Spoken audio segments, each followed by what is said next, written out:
દાદાના દર્શન કરી રહ્યા છીએ ગેડા હનુમાન. આજે કેવડો બધો મોટો પહાડ છે, આપણે પ્રદક્ષિણા કરીશું અને તમને બતાવીશું. ગેડા હનુમાન દાદા આમ તમે જુઓ છો, અહીંયા બધી પ્રસાદી ને એવું બધું, અને ખરેખર કેવડોક લાગે છે. આજે પ્રદક્ષિણા પણ કરીએ અને તમને બતાવીએ કે અહીંયા કેવડો મોટો પહાડ છે. અગાઉ આપણે બતાવ્યો છે.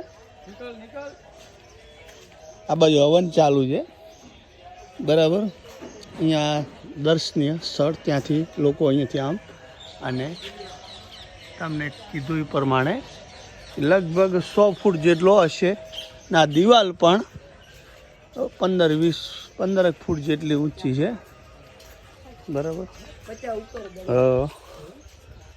ચારે બાજુ આવી રીતે દુકાનો છે, અને આરસીસીની દિવાલ બનાવેલી છે, બરાબર.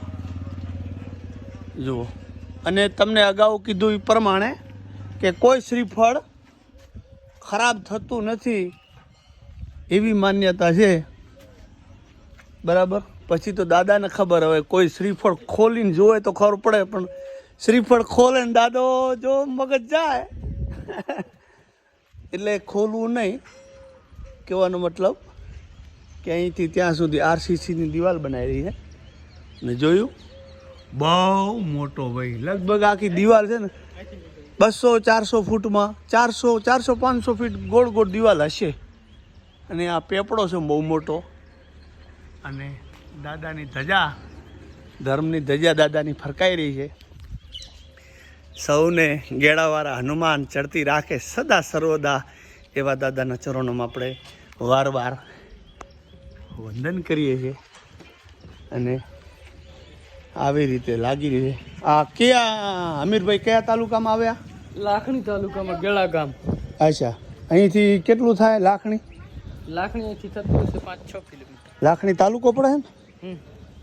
બરાબર. અને દિયોદરથી કેટલું થાય? દિયોદરથી થાય છે 40 કિલોમીટર જેવું થાય. બરાબર. દિયોદરથી આપણે કઈ દિશામાં? ઉત્તર દિશામાં જ થાય ને? ઉત્તર દિશા. તમને ખબર નહીં પડે, મને અંદાજ છે. હવે આવી રીતે હવે વિડીયોનો આપણે અહીંયા એન્ડ આપશું. અહીંયા બધી પ્રસાદીની દુકાનો છે, અને આવી રીતે જુઓ છો કે ભગવાન જાણે લગભગ લાખો કરોડો શ્રીફળ હોય તેવું આપણાને લાગે છે. અને ભગવાન જાણે 5-25 વર્ષ પછી કેવડો આકાર લઈ લેશે આ શ્રીફળ, આ પહાડી.